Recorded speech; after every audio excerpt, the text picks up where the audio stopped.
Shalom. I'm Rabbi Nathan Davidovich, speaking to you on behalf of the webyeshiva.org, speaking to you from Efrat, Israel. Many people ask, especially in the midst of suffering, why the good people have to suffer? Why do I have this difficulty, health-wise, financial-wise, tragedy in my life? Why do these things happen? Why do bad things happen to good people? This Parsha of Shemini that we read in the shul this week helps to give us an answer. We have the story of Aaron HaKohen, Aaron the high priest's two sons, Nadav and Avihu, who were performing the service of God in the tabernacle and were killed while doing so. The sages offer many theories as to why they were killed, but all agree that they were at a very high spiritual level. They were all righteous people. And the reaction of Aaron to the death of his two sons is amazing. When Moses tells Aaron that God says that I will be Bikrovai et Kadesh, I will be sanctified from those that are closest to me. Aaron's response was there was no response. The Torah says, Vayidom Aharon. Aaron was silent. That to me is a very powerful statement. How can you be silent in the face of such obvious tragedy of losing two sons? And we understand that he was silent because he accepted that whatever happened, even though not understandable, is the will of God. The commentators, one of the commentators in the Divrei Shul says that we have to understand from this that those that really have an understanding of the concept of God, they will understand that whatever God does, without doubt, without any doubt, that it's all mercy and kindness, and that great things, great blessings will come out of this.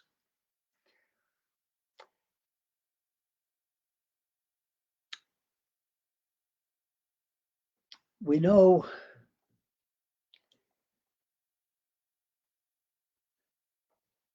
that the concept of pain being a blessing, we see that in Tehillim, in the 94th Psalm, in the uh,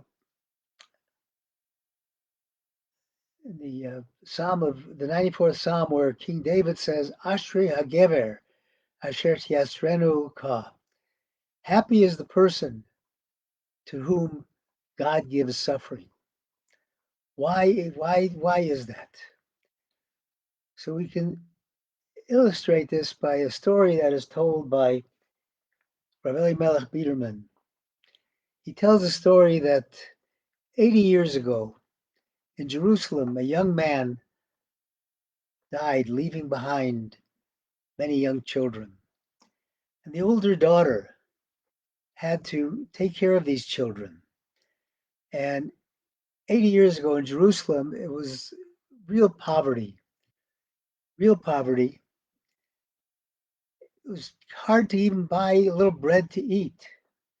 And she worked hard, diligently trying to take care of her little siblings, trying to take care of these orphans, worked day and night.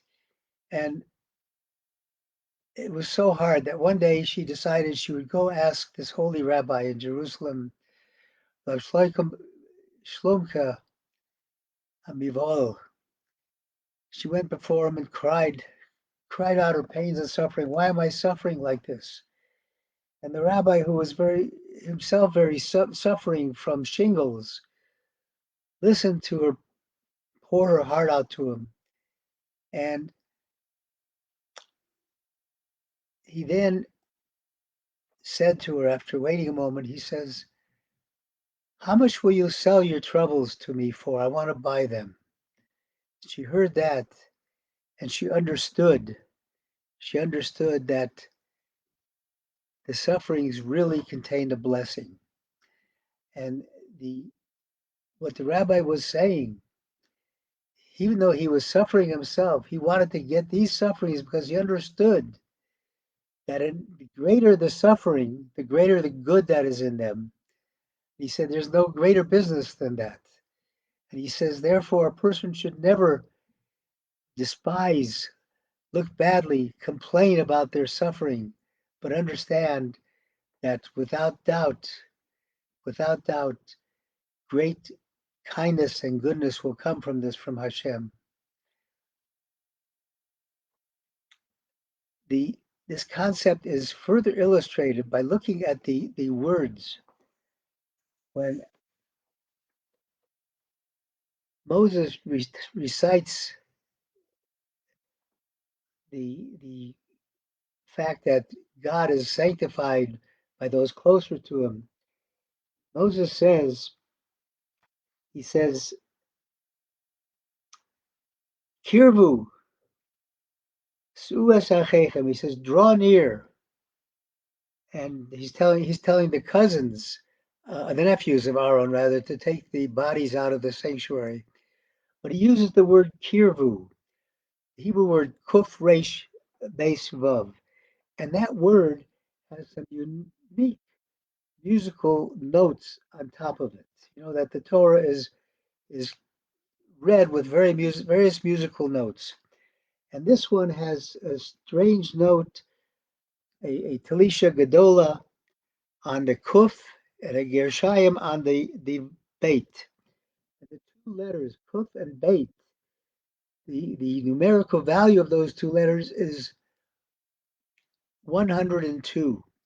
And that's the same value as the Hebrew word Emunah, trust in God, meaning that all of this happens to show our trust in God, that without doubt, everything that is happening to us is for our good. God created a world in which he wants only good. The Kedushas Levi says, L'pa'amim, nira, sometimes it seems, hadavar lo chesed, the things that are happening are not kindness.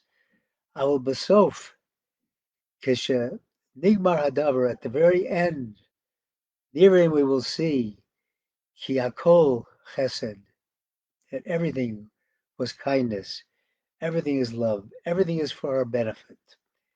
And we may not see it until the end of time, until we come to the next world, but we should understand that everything that is happening, we have to thank God for. Understand that is blessing in disguise.